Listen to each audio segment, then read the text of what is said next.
वर्णिवेशरमणीयदर्शनम् मन्दहासरुचिराननाम्बुजम् पूजितं सुरनरोत्तमेर्मुदा धर्मनन्दनमहं विचिन्तये।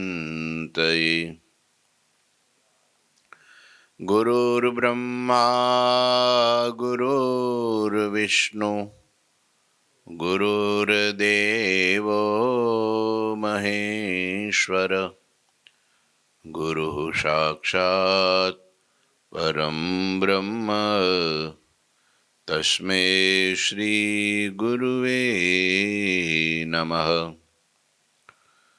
ओम अवतारिणे श्री स्वामिनारायणाय नमो नमः। श्री घनश्यामाय नीलकंठाय सहजानंदाय च नमो नमः। हरे कृष्णाय परम ब्रह्मणे नमो नमः। श्री सद्गुरु चरण कमलेभ्यो नमो नमः। बोलो श्री स्वामिनारायण भगवाननी जय। श्री ठाकुर जी महाराजनी जय। श्री हरिकृष्ण महाराजनी जय। श्री घनश्याम महाराजनी जय। श्री सद्गुरुदेवनी जय। श्री 500 परमहंसनी जय। जय श्री स्वामिनारायण। श्री पुरुषोत्तम चरित्र अध्याय 30 भगवान નીલકંઠવર્ણી વન વિચરણ કરતા કરતા ગોપાલ યોગી પાસે જાય છે।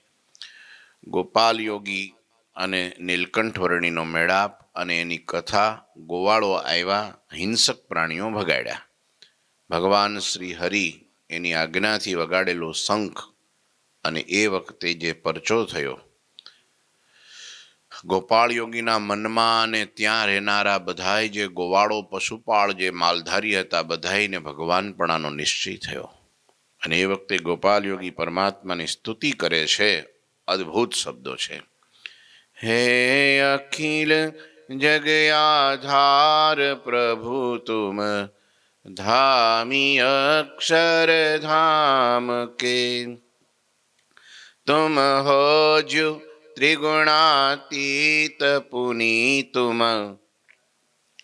नामी हो बहु नाम के तुमको ही मिलना महामुनि अष्टांग जोग को साध ही सट चक्र भेदी समाधि करी तुम एक को आराधही तन स्थूल सूक्ष्म और कारण तिहु अवस्था पारही निज आत्म ब्रह्म स्वरूप भई प्रभु ध्यान तव पद धारही प्रभु ध्यान तव पद धारही। गोपाल योगी के छे हे अखिल जगतना आधार प्रभु तमे पोते अक्षरधामना धामी अधिपति छो। आप त्रिगुणातीत मूर्ति छो। आप सर्वे नामना नामी छो। पर ब्रह्म तत्वनी पहचान ओळखाण गोपाल योगी ने थई। तमने मळवा माटे महामुनिओ अष्टांग योग ने साधे छे। तेओ सटचक्र भेदी समाधि करीने एक तमने ज आराधे छे। तमारा सिवाय बीजू कोई परम तत्व छे नहीं। एक ज छो। तमारा जेवा तमे एक ज छो। मोटा मोटा योगीओ ऋषिओ तपस्वीओ ए तप करे छे जे कांई साधना करे छे એ બધું તમારા માટે, તમારી પ્રાપ્તિ માટે, તમને રાજી કરવા માટે કરે છે. હે પ્રભુ, યોગીઓ પોતે સ્થૂળ સૂક્ષ્મને કારણે 3 શરીરથી તથા 3 અવસ્થાથી પર બ્રહ્મરૂપ થઈને આપના ચરણનું ધ્યાન ધરે છે. લ્યો, કેટલું સુખ આવતું છે. ભગવાન સુખના સાગર છે, પણ કંઈક પૂર્વજન્મના કર્મ, કંઈક સંગત, જેના કારણે ભગવાન દૂર રહી જાય છે. એનું સુખ પ્રાપ્ત નથી કરી શકાતું. એટલે ભગવાનથી વિખૂટો પડી જાય છે, અને જેટલો ભગવાનથી વિખૂટો પડે એટલું એને દુઃખ થાય. ભગવાનનું સુખ ભોગવતો થઈ જાય, એનો મહિમા કે જ્ઞાન સમજાઈ જાય, પછી સંસારમાંથી વૃત્તિ પાછી વાળવી નથી પડતી, આપોઆપ પડી જાય છે. લ્યો, ને સેજે સેજેમાં સુખ આવવા માંડે. પછી શરીરમાંથી, શરીરના સંબંધીઓમાંથી, વ્યક્તિ પદાર્થમાંથી, પંચ વિષયના ભોગમાંથી વૃત્તિ પાછી વળી જાય છે. એટલે પછી એ ભગવાન માટે તલખે છે. પછી ભગવાનનો એ વિયોગ સહન ના કરી શકે.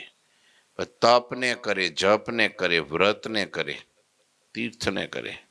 શું કરવા? ભગવાન ગોતી લેવા છે, ભગવાનના સુખે સુખિયા થઈ જવું છે. એના માટે આટલી જે મહેનત કરે છે. કંઈક એમાં માલ હોય તો જ મહેનત થાય ને ભાઈ. માલ વિના મહેનત કેમ થાય?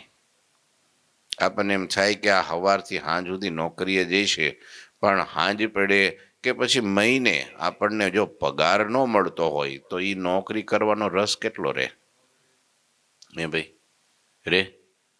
વળતર જો ન મળતું હોય, ભલે વધારે ન મળે તો કાંઈ નહીં, પણ મહેનતનું તો મળે. તો આટલા મોટા રાજા મહારાજાઓ ઘર-બાર પરિવારનો ત્યાગ કરી, સંસારનો ત્યાગ કરી, ભોગવિલાસ પંચવિષયનો ત્યાગ કરી અને સાધના કરવા માટે જ્યારે જાય છે, જંગલમાં વયા જાય છે, આંખ બંધ કરી, એ ટાઢ ને તડકો ને વરસાદની જળીઓને સહન કરી અને કંઈક મેળવવા માટે જ્યારે પ્રયત્ન કરે છે, ત્યારે કંઈક તો માલ હશે. એમનામ આડી આંધળી ડોટો ન કાઢે. અને કઈ 1, 2, 5, 25 વર્ષ નહીં, હજારો વર્ષો સુધી, હજારો વર્ષો સુધી સાધના કરે છે. જોયું તમે? તો કંઈક તો ન હોય એવું હોય તો કોઈ કરે નહીં. મહારાજ કે છે વચનામૃતમાં કે ભગવાનના સ્વરૂપમાં વૃત્તિ પાછી વાળીને જ્યારે જોડીએ છીએ અને એનું જે સુખ આવે છે, અનંત કોટી બ્રહ્માંડનું સુખ વારી ફેરી નાખી દઈએ તો ભગવાનના સુખની આગળ એ એક તણખલા જેટલું નથી થતું. એટલું ભગવાનનું સુખ છે. પણ આ જીવ એ ભગવાનનું સુખ મૂકી અને પેટનું સુખ, આંખનું સુખ, કાનનું સુખ. પણ હકીકત આંખનું સુખ શું છે? સાચું સુખ શું છે? જે શાશ્વત સુખ શું છે? તો કે ભગવાનના દર્શન. કાનનું સાચું સુખ, શાશ્વત સુખ, જેમાં વિઘ્ન ન આવે, અખંડ આવ્યા જ કરે. પેલું જગતનું તો કેટલી વાર તમે જો તો કેટલી વાર જોવો ત્યાં સુધી. ભગવાનની મૂર્તિનું સુખ કેવું છે એવું તમને કહું. એકવાર તમે આંખથી દર્શન કર્યા એટલે જગતમાં કેવું? જગતમાં પેલા કહું, જગતમાં આંખે કરીને દ્રશ્ય જોયું તો આંખને મજા આવે, પણ જીભને મજા ન આવે. તો જીભને ક્યારે મજા આવે? તો કે જે સારું સારું ભોજન ખવડાવો, ટેસ્ટી ભાવતું હોય એવું, તો જીભને મજા આવે. પણ એ જીભને જ મજા આવે તો કાનને ન મજા આવે. તો કાનને ક્યારે મજા આવે?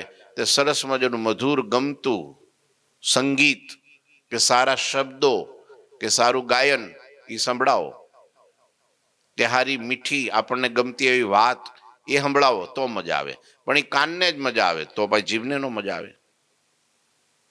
ત્વચા, તો ત્વચાને આપણને ગમતો સ્પર્શ કરો એટલે મજા આવે, પણ એ ત્વચાને જ મજા આવે તો પછી આંખને મજા ન આવે. જોઈ તમારે દરેક પંચ વિષયમાં એક એક વિષયનું જ સુખ છે. જ્યારે ભગવાનના સ્વરૂપમાં કેવું છે, આંખે કરીને ખાલી દર્શન કરો તો એ તમારી 5 જ્ઞાનેન્દ્રિયોને સુખ મળે, 10 ઇન્દ્રિયોને સુખ મળે અને અંતઃકરણમાં પણ શાંતિ વર્તે. એક હારે ભેળું બધું સુખ ભગવાનની મૂર્તિમાં છે. જે ભગવાનમાં ચોંટી જાય છે અને સામે જોયા જ કરે છે એને ભૂખનું દુઃખ નથી લાગતું. બોલો, કાનની મજા આવે, નાકની મજા આવે, જીભની મજા આવે, ત્વચાની મજા આવે, બધાને હારે મજા આવે. બોલો, પછી એમ કે થોડું જમી લો ને, કે હવે કાંઈ જમવું નથી. ગઢડામાં ભગવાન જ્યારે બિરાજમાન હતા, એને પર્વતભાઈ આવ્યા. તે પર્વતભાઈ મહારાજના દર્શન કરતા જાય, એવી મજા આવે. સવાર થાય, સાંજ પડી જાય, ખબર ન પડે. સાંજ પડી જાય, સવાર થઈ જાય, કંઈ ખબર ન પડે. 1 દી, 2 દી, 3 દી, 4 દી, 7 દિવસ થયા. કેટલા? મહારાજ પાસે, મહારાજ જ્યાં જઈને પાછળ પાછળ જમવા જાય ને તો એ સામે બેઠા બેઠા આમ દર્શન કર્યા કરે. એટલે મહારાજને તો એમ કે આ એના ઘરના ભેળા આવ્યા છે એટલે રહોડું લઈને જ આવ્યા હોય ને. હા, મહારાજ ન પૂછે, જમવાનું ન પૂછે. એટલે મહારાજ કે જમીને જ આવ્યા હોય ને, કાંઈ પૂછ્યું નહીં. ત્યાં બાજુ જ્યાં ભગવાન હુઈ જાય ને એટલે આ પાછા ઉતારે જાય તો એના ઘરના શું વિચારે કે મહારાજ પાસે ગયા હતા એટલે જમીને જ આવ્યા છે ને, ત્યાં મહારાજ થાળ આપ્યો છે ને એટલે આ મોડા આવ્યા છે. એ ન પૂછે. એમ કરતા 7 દિવસ થયા. તો ભર સભામાં એક દી મહારાજે પૂછ્યું કે પર્વતભાઈ, જમવાનું ક્યાં રાખ્યું છે? તારે કે એ તો બધું થઈ રહે મહારાજ, એની શું ચિંતા કરવાની. એના ઘરનાને પૂછ્યું, કાંઈ જમે છે? તું તારે જમે છે? તો કે ના, 7 દિવસ થયા, એક દી જમ્યા નથી. તો મહારાજ કે અમે થાળ દીધો નથી, અમને તો એમ કે ન્યા જમે છે. એના ઘરના કે અમને એમ કે તમારી ભેળા જમે છે. 2 ઘર વિશે ભામણ ભૂખ્યો. પછી મહારાજે પૂછ્યું, 7 દિવસથી તમે ખાધું નથી તો આવા મોજમાં આમને કંઈ તમને થતું નથી? એના પ્રભુ, આપના દર્શનથી જ તૃપ્ત થઈ જાઉં છું, મારે કઈ ઈચ્છા જ નથી. આપની અમૃત વાણી પિયા કરું છું, બસ. આનંદ આનંદ વર્તા કરે છે પ્રભુ, કઈ ભૂખ તરસ લાગતી જ નથી. જોયું તમે ભગવાનની મૂર્તિનું સુખ જોયું? એકવાર જેને મૂર્તિની ચટક લાગે છે ને ભાઈ, ઓહો, પાગલ થઈ જાય. મીરા મેં તો બાવરી, એરી મેં તો પ્રેમ દીવાની, મેરા દર્દ ન જાને કોઈ, ઘાયલ કી ગતિ ઘાયલ જાણે દૂજો ન જાણે કોઈ, એરી મેં તો પ્રેમ દીવાની. પ્રેમ જ્યારે પરમાત્મા પ્રત્યે થઈ જાય છે ને ત્યારે એને કાંઈ પછી બરફની વચ્ચે બેહી રહે તોય મજા આવે, ઠંડો પવન આવતો હોય ને વરસાદની જળીઓ વરસતી હોય તોય મજા આવે, 5 અગ્નિ તાપતો હોય ને ઉપરથી સૂરજ તપતો હોય તોય મજા આવે. એને પંખોય ન જોઈએ, એને કાંઈ ન જોઈએ. લ્યો, એસી ન જોઈએ. અને આપણે એસીમાં હુતા હુતા હળગતા હોય. બોલો હે ભાઈ, વિચારવાયું થઈ ગયું હોય, વિચારવાયું. શાંતિ જ ન હોય, ટેન્શન ટેન્શન. કારણ કે ભગવાનથી છેટો છે. જેટલો ભગવાનથી છેટો જાય એટલું દુઃખ, જેટલો ભગવાનથી નજીક રહે એટલો સુખ. પૈસો, ધન, દોલત, મિલકત, વસ્તુ, પદાર્થ, ઘર, બંગલા, ગાડીઓ જે કંઈ છે એ માણસને સુખ આપનારું નથી. એ તો એક દી રહેવાનું. કેટલા દી? 4 દિન કી ચાંદની ફિર અંધેરી રાત. કોઈનું સ્થિર રહ્યું નથી, રહેવાનું નથી. ચક્રવર્તી સમ્રાટ પણ વયા ગયા, એની ચપટી ધૂળ કે ચપટી રાખ કઈ જડતી નથી. અને ભગવાનના સુખમાં જેટલા ડૂબી ગયા અમરત્વને પામી ગયા, અમરત્વને. 5 વર્ષનો ધ્રુવ ભગવાનનું સુખ ચાખી ગયો. પછી ભગવાનને પૂછ્યું, બોલ માગ, તને શું દઉં? પૃથ્વીનું રાજ દઉં? કંઈ જોતું નથી પ્રભુ, તમે મળી ગયા, પતી ગયું. મારે જોઈ તમે. બાકી શું કરવા તપ કરવા ગયો તો? કયો તો મને. ધ્રુવ તપ કરવા શું કરવા ગયો તો? એની ઓર માએ, બીજી માએ એને મેણું માર્યું હતું. શું કર્યું હતું? કે ભાઈ છે તે તારે ખોળામાં બેહવું તારા બાપને, તો તારે મારા પેટે જન્મ લેવો જોઈએ ને. તું તો સુનીતિના પેટે જન્મો છો, માટે મારી પેટે જન્મ લેવો જોઈએ તો તું તારા બાપને ખોળે બેહી. તારી માં તો અણમાનીતી છે, હું માનીતી છું. લો, સુરુચિ આવું કીધું. બોલો, ચટકી લાગી. એની માએ કીધું તારા બાપનો ખોડો તો આજ છે ને કાલ નથી. આ મૃત્યુ લોક છે, બધાય મરવાના છે. પરમપિતા પરમાત્માનો ખોળો શાશ્વત છે. એ કોઈ દિવસ મરવાનો નથી, કોઈ દી નાશ પામવાનો નથી. એ ખોળે બેહીને અને હા, તારે રાજ જોઈશે, ભગવાનનું તપ કરી, ભગવાન તને રાજ અપાવશે. ત્યાંને એનું રાજ જોતું તું. લ્યો, તે ગયો તપ કરવા. ભગવાન મળ્યા ખરા. ભગવાને કીધું માગ માગ, હવે ધ્રુવ તારે શું જોઈએ, તને રાજગાદી ઉપર, ભરતખંડની ગાદી ઉપર બેહાડી દઉં. હાલ બોલ. તારે કે પ્રભુ હવે તમે મળી ગયા, હવે મારે કાંઈ જોતું નથી. પ્રહલાદજી પરમાત્મા થાંભલો ફાડી નીકળ્યા અને ઘે ઘે કરતા એના બાપને પકડીને ચીરી નાખ્યો. તો બધાય થથર્યો, લક્ષ્મીજી પાસે ન જાય. એવું ડેન્જર રૂપ હતું ભગવાનનું, ભયાનક સ્વરૂપ ક્રોધમાં. પણ તોય કોઈ દેવતા પાસે ન જાય, લક્ષ્મીજી પાસે ન જાય. પણ પ્રહલાદ તો મંદ મંદ હસતા ઉભા હતા ને દૂર. ત્યારે ભગવાન કહે છે કે બેટા પ્રહલાદ અહીં નજીક આય. પ્રહલાદ ગયા. બોલો, બધાએ કીધું ભાઈ આ છોકરો જાય તો કંઈક વળી ભગવાન ટાઢા થાય, નહીં તરા ટાઢા નહીં થાય. ગયા પ્રહલાદજી પાસે, ભગવાન એને ઉચકીને પોતાના ખોળામાં બેહાડી દીધો. ચાટવા માંડ્યા ભગવાન. પ્રહલાદને ચાટવા માંડ્યા.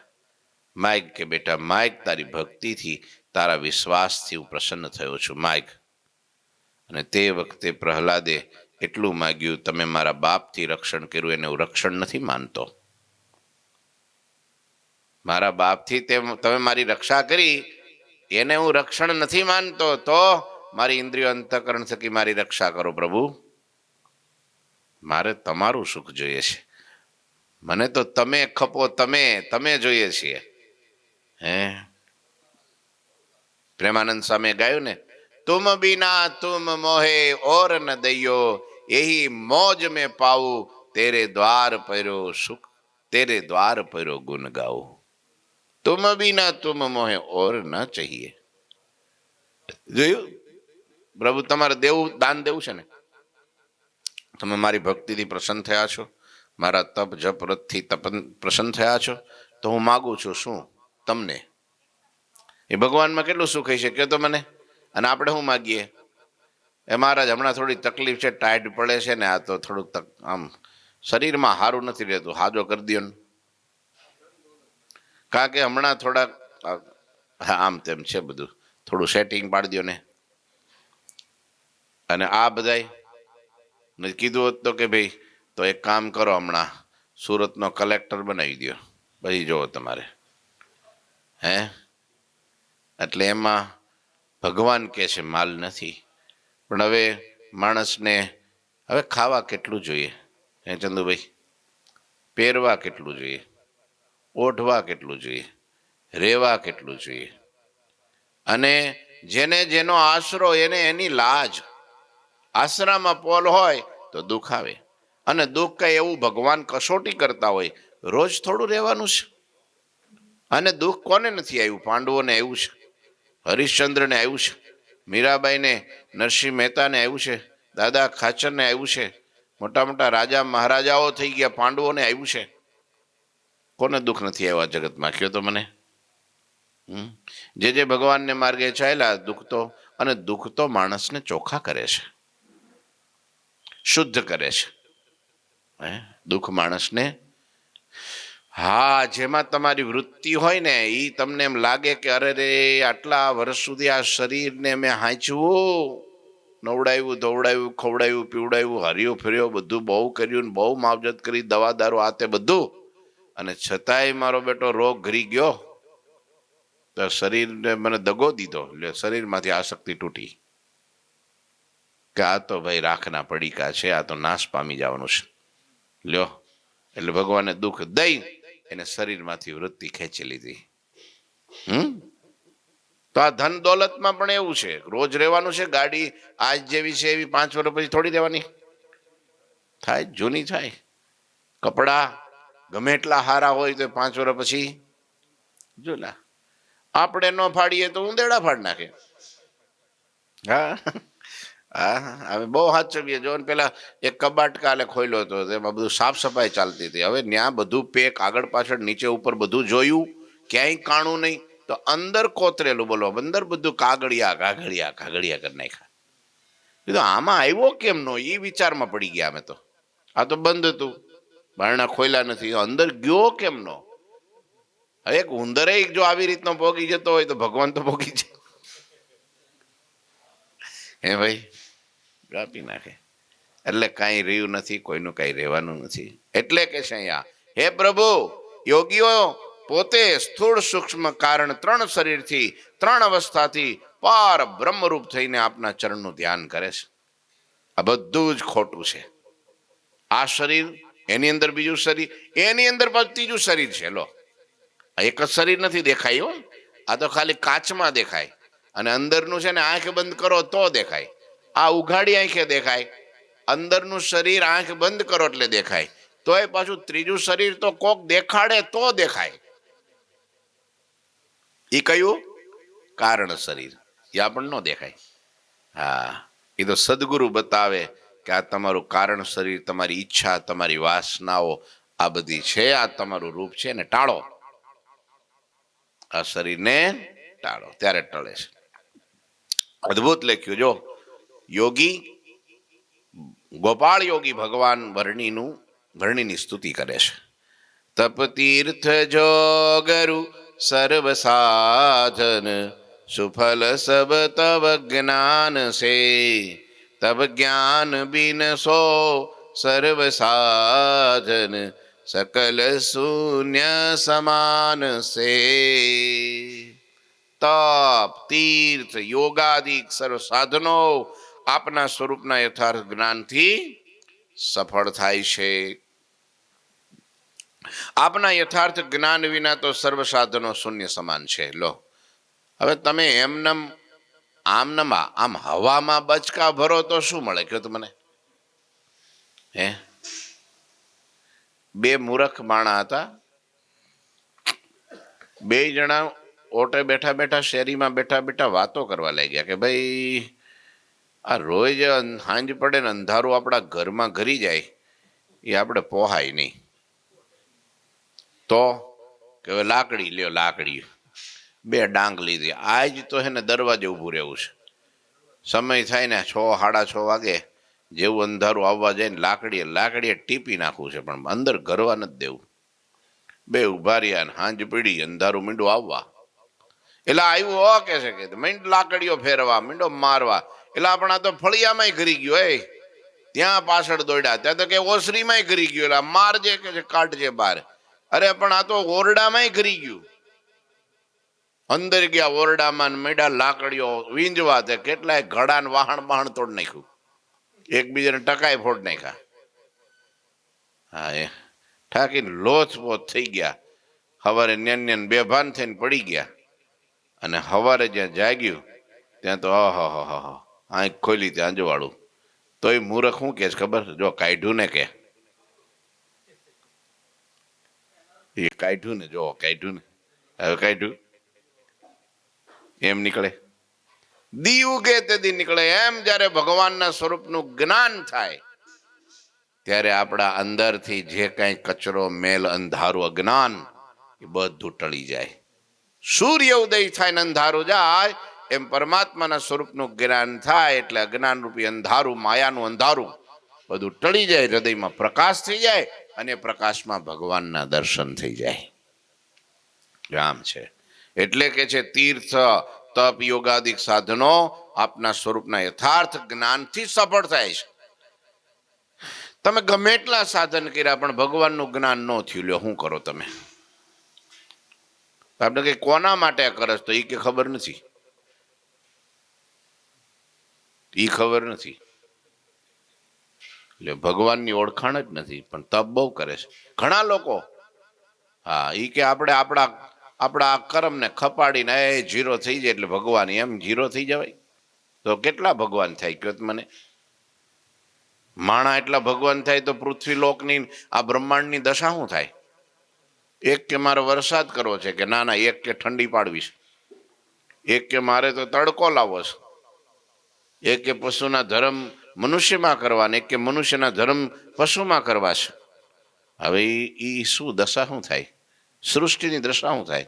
ભગવાન તો એક જ છે અને એ એક ભગવાનનું જ્ઞાન થઈ જાય એટલે કામ પૂરું. આપના હે પ્રભુ જ્ઞાન વિના સર્વ સાધનો શૂન્ય સમાન છે. ગમે એટલું કરીએ ને શરીરને તો એનો કોઈ અર્થ, ગમે એટલો કૂવો ઊંડો ગાળી નાખો પણ જો પાણી નો આવ્યું તો કૂવાનો અર્થ હું? એ ભાઈ શું અર્થ? એમ છે તારે નિજ જ્ઞાન મોકુ યથાર્થ દીનો કૃપા સિંધુ કૃપા કરી અબ દેહુ મકો अनन्य भक्ति तव चरण की है हरि निज ज्ञान मोको यथार्थ दीनो कृपा सिंधु कृपा કરી. હે પ્રભુ, હે કૃપા સિંધુ, તમે કૃપા કરીને મને તમારું યથાર્થ જ્ઞાન દીધું છે. એ મારા ઉપર બહુ મોટો ઉપકાર કર્યો છે. ભગવાનના સંતો જ્યારે તમને કથા સંભળાવી અને ભગવાનના ચરિત્રો સંભળાવી ભગવાનમાં પ્રીતિ કરાવે, સમજવાનું કે આ મોટા મોટું દાન છે. એનાથી મોટું કોઈ દાન નથી. કરોડોનું હીરાનું, માણેકનું, ઝવેરાતનું, સુવર્ણનું દાન એની આગળ કાંઈ નહીં. કારણ કે ભગવાનનું જ્ઞાન એ જ અભય દાન. શું? ભગવાનનું જ્ઞાન એ જ અભય દાન. આલોક પરલોકમાં વ્યક્તિને સુખી એ જ કરે. હે હરિ, તમે મને તમારા ચરણની અનન્ય ભક્તિ આપો. યોગીએ તે દિવસે માગી લીધું તો હવે બહુ પૂરું, બહુ જન્મોથી ને બહુ વર્ષોથી યુગોથી તપશ્ચર્યા કરું છું મહારાજ, હવે તો કઈક મને ભરતખંડનો રાજા બનાવો. એવું ન કીધું. હવે તો ભોગ વિલાસ આ બધું જે કઈ છે અત્યારે સુધી તો બધું હેડવ્યું જ છે, ભૂખ્યો તરસ્યો રહ્યું છે, હવે બધું આપો. એવું ન માગ્યું. ક્ષણિક થઈ ગયું, એને હાવ નાસવાન થઈ ગયું કે ભગવાન હવે મારે તમારી અનન્ય ભક્તિ. અનન્ય શબ્દ બહુ જબરો છો. અનન્ય અનન્યાસ ચિંતયંતો મામે જનઃ પર્યુપાસતે તેસામ નિત્યાભિયુક્તાનામ યોગક્ષેમ વહામ્યહમ. ભક્તિ કરવી તો અનન્ય કરવી. અનન્ય એટલે શું કાળુ દાદા? અનન્ય એટલે શું? બીજો કોઈ નહીં, એક જ, એનું નામ અનન્ય. ના અન્ય ઇતિ અનન્ય. અન્ય એટલે બીજો, અનન્ય એટલે બીજો કોઈ નહીં તારા સિવાય. ગોપી કહેતી ને કૃષ્ણ સિવાય બીજું કોઈ નહીં. હનુમાનજી મહારાજ કહે ને રામ સિવાય બીજું કોઈ નહીં. ગોપી કહે ને ગિરધર સિવાય બીજું કોઈ નહીં. નરસિંહ મહેતા કે દામોદર સિવાય બીજું કોઈ નહીં. અને પાર્વતી કોટી જન્મ લગ રગડ હમારી વરુ તો શંભુ નહીં તો રહુ કુમારી. જોઈ તમે આ પાર્વતીની અનન્ય ભક્તિ. વિષ્ણુ આવ્યા સાક્ષાત, સુવર્ણ અલંકારો વસ્ત્રો ઝબકારા મારે અને રૂપ રૂપના અંબાર, તેજ તેજના અંબાર. કે ભાઈ આ વિષ્ણુને મૂકીને ન્યા રાખોડીમાં આળોટે ભૂતાવળ ભેગો ફરે અને શમશાનમાં જ રહે, એનું કાંઈક ઠેકાણું જ નહીં. એને પરણીને તો દુઃખી થઈશ તું. ત્યારે હાલ તને સપ્તર્ષિઓ કેવો પાર્વતીને કે વિષ્ણુ હારે લગ્ન કરાવી દો, ઇન્દ્ર હારે લગ્ન કરાવી દો. કેવા મોટા બળિયા ને કેવા સુંદર ને કેવા ભોગ ને વિલાસ ને. અને તે દી પાર્વતી એમ કીધું, તપ કરતા હતા. પાર્વતીએ કીધું કોટી જન્મા લગ રગડ હમારી વરુ તો શંભુ નહીં તો રહુ કુમારી. કરોડ જન્મ લઉં, ભટક્યા જ કરું, ફર્યા જ કરું, રગડ હમારી, બસ ભલે હું ફર્યા કરું, રેખડ્યા કરું, ભટક્યા કરું, જે કયો તે, કરોડ જન્મ સુધી, પણ વરુ તો શંભુને જ વરુ, બીજા નહીં. અનન્ય કહેવાય. શું કહેવાય? અને આપણે ગંગા કાંઠે ગંગાદાસ ને જમના કાંઠે નર્મદા કાંઠે તો કે નર્મદા દાસ. હે જે આવે તે ખપે ને બાવો બેઠો જપે, જે આવે તે ખપે. હે પછી ડૂબી જાય ને હોડિયું એ કઈ આવે. આનું નામ અનન્ય ભક્તિ. ગીતામાં લખ્યું એટલે કૃષ્ણ ભગવાને ગીતામાં એમ કીધું અનન્યાસ ચિંતયંતો મામ એ જના. તારે મને જીતવો છે હે બસ એક કામ કર અનન્યાસ ચિંત મામ એવ પ્રપદ્યંતે માયા મહેતામ તરિંતી. વારંવાર કૃષ્ણએ અર્જુનને કીધું મામ એવ મને એકને ભજ, મારે એકને શરણે આવ તને માયાથી ઉગારી દઉં. અને છેલ્લે 700 શ્લોક 18 અધ્યાય કીધા પછી છેલ્લે 700 શ્લોક 700મો શ્લોક એટલે છેલ્લા અધ્યાયનો છેલ્લો શ્લોક સર્વ ધર્માન પરિત્યજ્ય. શું કીધું? સર્વ ધર્માન પરિત્યજ્ય મામેકમ શરણમ વ્રજ અમ ત્વામ સર્વ પાપેભ્યો મોક્ષયિષ્યામિ મા શુચા. એક મારે શરણે આય, તારા માનેલા બધાય ધર્મો તો મૂકી દે. આદર બધાને આપવો જોઈએ. પતિવ્રતા નારી છે ને સસરાની સેવા કરે ને, જેઠની સેવા કરે ને, દેરની સેવા કરે, એને આંગણે કોઈ મહેમાન આવે ને એની સેવા કરે. હા પણ પતિના ઢોલીએ કોણ બેહે? કયો તો મને. પતિ સિવાય કોઈ ન હોય. પછી કોઈક બહારનો આવીને બહુ રૂપાળો ને બહુ રૂપિયા વાળો હોય પછી કહે છે તારા પતિને ઢોલીએ હું તે લાકડું લઈને કાન માથું ફોડ નાખે ને, નીકળી તો બહાર. આનું નામ પતિવ્રતા ભક્તિ કહેવાય. શું કહેવાય? હા, કોઈનું ગમે એટલું ભાળીને લલચાઈ નહીં, લોભાઈ નહીં, પોતાના પતિ સિવાય કોઈનું ચિંતવન નહીં, કોઈની સેવા નહીં. હા, એના માનીને કરે પણ એનો પતિવ્રતા નારી હોય એને મોટા હોય ને એ એના બાપ સમાન હોય, સરખા હોય ને એ ભાઈ સમાન હોય, નાના હોય દીકરા સમાન હોય, પણ કોઈ પતિ સમાન ન હોય. કોઈ ભાઈ અનન્ય કહેવાય. શું કહેવાય? અનન્ય. એમ બસ આપણને જે સ્વરૂપ મળ્યું છે, જે ભગવાન મળ્યા છે એમાં પતિવ્રતાની ટેક અર્જુનની જેમ નિષ્ઠા, સ્વરૂપ નિષ્ઠા જેને કહેવાય. શું કહેવાય? એક જ સ્વરૂપમાં નિષ્ઠા, એક જ સ્વરૂપમાં સ્થિરતા. ઠાકોરજી મહારાજ ભગવાન શ્રી હરિ મળ્યા બસ આપણે એમ થઈએ મારો ધણી, આ મારે તોય આ ને તારે તોય આ, મેરે તો એક આસરા તેરા, એક ही આસરા તેરા, દૂસરા કિસી કા નહીં. આનું નામ અનન્ય ભક્તિ કહેવાય. આવી ભક્તિ માગી તમે વિચાર કરો. ગોપાળ યોગીએ ભગવાન પાસે બસ તમારી અનન્ય ભક્તિ મને આવી આપો. તથાસ્તુ ઉચ્ચરે સ્તવન સુની સુંદર શ્રી ઘનશ્યામ ભૌતિક દેહ તજાયતિ ભેજાય અક્ષરધામ. સુંદર શ્રી ઘનશ્યામ પ્રભુએ આવી સ્તુતિ સાંભળી તથાસ્તુ કહ્યું. પછી ગોપાલ યોગીને ભૌતિક દેહ છોડાવી અક્ષરધામમાં પહોંચાડી પોતાની એક સ્વરૂપની અનન્ય ભક્તિ આપી દીધી. ભગવાન કે તથાસ્તુ જાઓ, તમે જે માગ્યું એ તમને મળશે. ત્યાં સમાધિ લાગી, બ્રહ્મરંધ્રમાંથી આત્માને ખેંચી લીધો, પરમાત્માએ પોતાના સ્વરૂપમાં સ્થિર કરી દીધો અને પાંચ ભૌતિક દેહનો ત્યાગ કરાવી દીધો. વિધિવત શ્રી મહારાજ કરી તિનકી ઉત્તર ક્રિયા યો નિજ જન કે કાજ કરત સદા કરુણાનિધિ કરત સદા કરુણાનિધિ. અને ત્યાર પછી હરિએ ગોપાલ યોગીના દેહનો બધો જ અંતિમ સંસ્કાર જે વિધિ છે એ વિધિવત કર્યો. કોને કર્યો? હવે આવા ભાઈ ક્યાંથી હોય? હે દાદા, આવા ભાઈ ક્યાંથી હોય કે જેના અગ્નિ સંસ્કાર ભગવાનના હાથે થાય? અરે એના ભાગ ક્યાંથી હોય કે ભાઈ એના સંસ્કાર ભગવાનના સાધુના હાથે થાય. આપણે એવું કરવું કે આપણા તમારા છોકરાને કહેતું જવું, દીકરા તું તો રહેવું તો રહેજે, નહીં તો ન રહે કાંઈ નહીં, પણ મારા પાર્થિવ દેહના સંસ્કાર મારા સાધુના હાથે થાય એવું કરજો. એ કેટલા ભાગ્યશાળી હોય તમે વિચારો, કેટલા ભાગ્યશાળી. અમારે એક દાદા છે, જગુદાદા છે, લોયામાં સેવા કરે છે, વર્ષોથી કરે છે.